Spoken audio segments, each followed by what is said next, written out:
Hi everyone, welcome to Tea Time, a series of video interviews with experts at Cornell University. Today we'll discuss about the activities at Johnson African Business Society. We have with us today Lourdes Casanova, she's the Director of Emerging Markets Institute. We also have with us Nnamdi Iwuji, he's the President of Johnson African Business Society. Thank you very much. Thank you very much. Thank you. At EMI, we have been working very closely with the Johnson African Business Society, both last year and this year. Last year with the former president, Yewande Selau, and this year with the new president, Nnamdi. And why? Because Africa is one of the most unknown continents. At the same time, the countries that are growing the most in the last 2-3 years have been all in Africa, Ethiopia and others, albeit from a little bit low base, but definitely a lot of things are happening. South investment that arrived earlier from Brazil, in Angola, Mozambique, and other countries, investments from China, US, European Union. So that's why we believe that this close working together is very useful to increase the presence of Africa here in the MBA program at Johnson.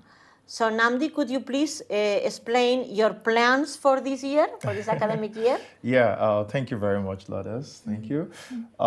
So the idea of the Johnson Africa Business Society is actually a society that wants to be able to bridge the gap between what's happening in the African continent and what people know in Cornell. So, I mean, to put it in a very subtle way, we're basically connecting Cornell to Africa more.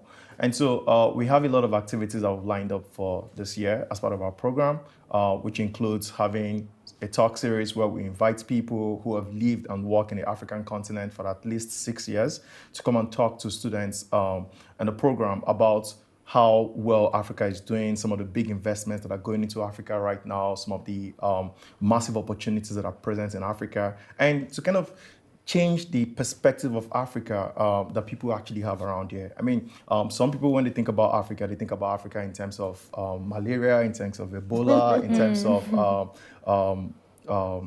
war and all that. But the reality is that Africa is actually a very big continent. It's a continent that has 54 countries, and it's a huge market. A continent of over 1.2 billion people, a really, really strong emerging economies. You have, again, as Lourdes have explained, you have lots of countries in Africa that are growing faster than some of the developed countries in the world in terms of GDP growth. And so that kind of makes them a very strong emerging market. And so we're trying to make sure people in the Cornell environment understand this about Africa and then start to see Africa from a different perspective.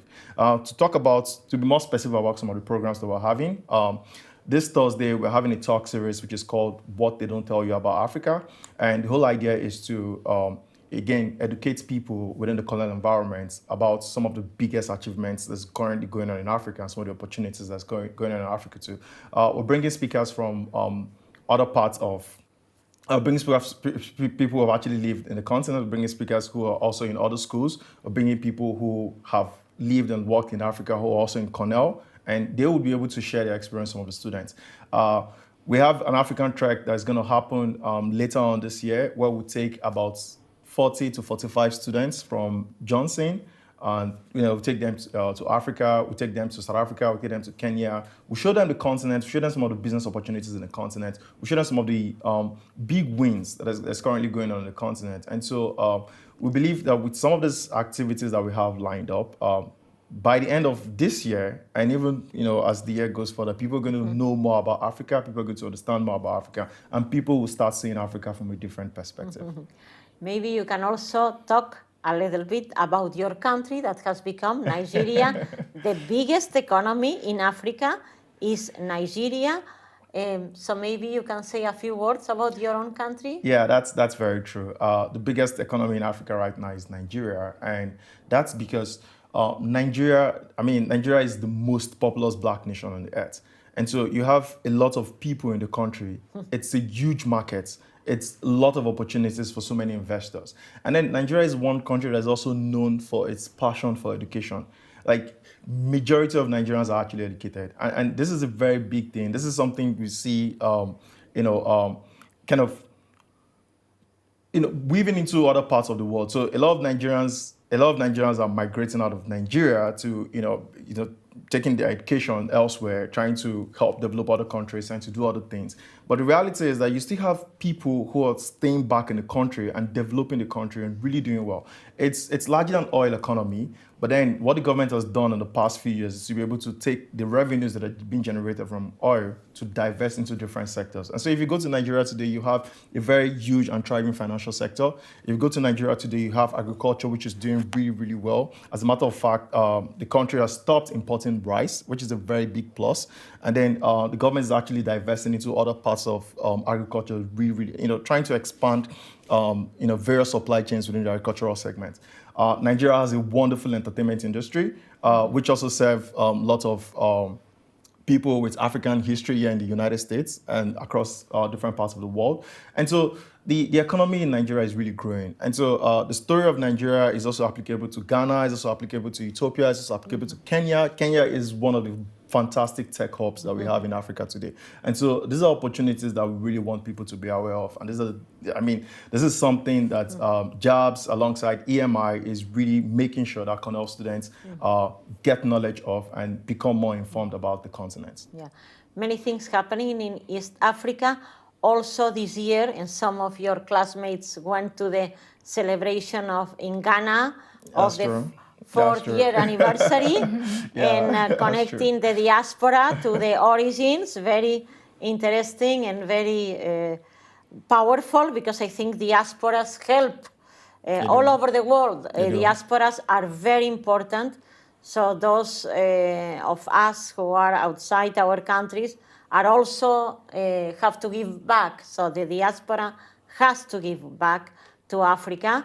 And the president of Ghana is is a tremendous leader who is encouraging that. Yeah. And also we had a few days ago a very interesting conversation with one alum from Kenya who wants to launch an alumni network so that also we bring Cornell to Africa, and he's going to help us bridge this gap and launching. We are working with the alumni team and the admissions team so that to have Cornell, a little bit of Cornell in East Africa. Also very interesting what they have just launched a single unit, the ECHO, in East Africa. Yeah, so single currency units for actually for East and West African states that were previously French colonies. And so they're the ones who've launched the ECHO currency so that they can actually enable trade between partners within the African continent.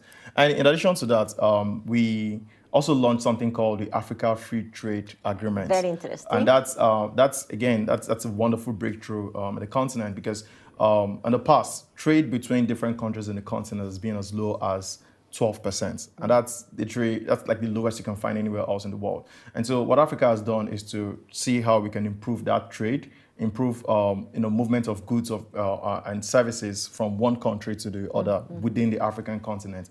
And we estimate that by 2025, we should be able to bump up our trade within the African continent from 12% to somewhere around 30%, and then keep growing afterwards.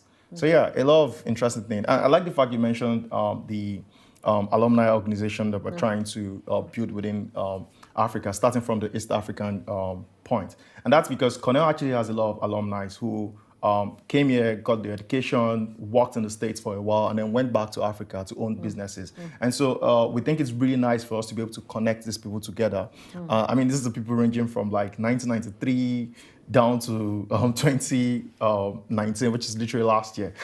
And so if we build a very strong alumni organization from within the African continent, we think that would actually help cement Cornell's presence in the continent and also help bring more people from the continent to come study in Cornell.